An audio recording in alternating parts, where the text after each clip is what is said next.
اچھا، لوگ پوچھ رہے ہیں اور سب کے ذہن میں خیال آ رہا ہے کہ یہ اتنے پنڈی تک کیسے پہنچے، ملیر تک کیسے پہنچے، ہم انگیج کیوں نہیں کر رہے؟ انگیج کیا تھا ہم نے رات کو بھی 3:30 بجے لاہور کے اوپر انگیج کیا تھا، بٹ اس کے انگیجمنٹ کے فوراً بعد جو ہمارا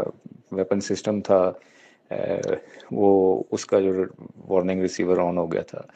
وچ مینس کہ وہ ڈیٹیکٹ ہو گیا تھا، جس کو ہمیں پھر شفٹ کرنا پڑا۔ یہ جو ڈرونز آ رہے ہیں ان پہ E S M suite mounted ہے۔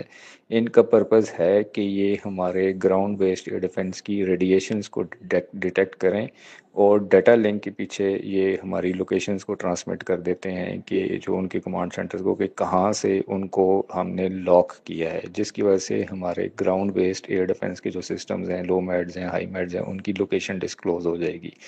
اس لیے کل رات جب اس کو پہلے ایکٹیو ہم نے انگیج کیا ود ہارڈ کل، جس کو کہتے ہیں کہ ڈرون کو ہم نے میزائل سے مارا گراؤنڈ بیسڈ ایئر ڈیفنس سے، تو جس کے بعد جب ہمیں اس کا تھریٹ کا اندازہ ہوا کہ this is for this purpose they are being using Israeli drones ہیں، تو that's why it was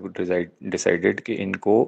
long range air defence systems جو کہ میزائل گائیڈنس سسٹمز پہ ورک کرتے ہیں اس پہ ہم نے نہیں انگیجمنٹ کرنی۔ ان کو آئدر ہم نے سافٹ کل جس کو ہم کہتے ہیں تھرو جیمنگ ان کو گرائیں، یا پھر یہ جب ذرا نزدیک نیچی رینج میں آئیں تو ان کو ہم اپنے اور لیکن ویپن سسٹمز جو گن ویپن سسٹمز ہیں ان سے ہم ان کو شوٹ ڈاؤن کریں۔ تو یہ پروب کر رہے تھے، اور یہ پروب کرتے ہوئے یہ لوئٹر ہوئے ہیں، but they have been continuously monitored. ان کا روٹ آنے کا سارا وہ کر رہا تھا، بٹ اس کو engage through long range air defence missile system سے نہیں کیا گیا deliberately to avoid the detection of own systems.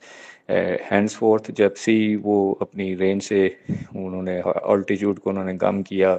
To مزید پروبس ایز سیڈ